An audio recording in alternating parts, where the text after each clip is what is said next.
Hey guys, and welcome back to this channel. In this video I'll be showing you guys how you can create a Memoji video and how you can send it to your friends and family.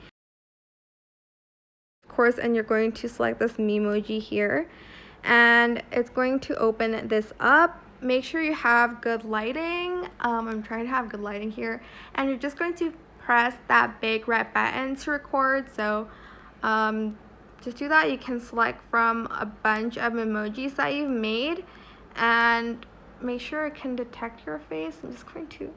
I'm trying to bring my face into view. There we go. Press the big red button to record, and once you're done, you're just going to hit the blue button here. It's also going to record your voice, so just keep that in mind. I hope this tutorial was helpful for you guys. Don't forget to like, comment, share, and also subscribe to this channel if you haven't done that already. If you have any more questions, just leave it in the comment section down below. I will try my best to answer them all for you guys. And if you found this video helpful, please click the thanks button above the description box down below. Thank you so much for watching. Bye!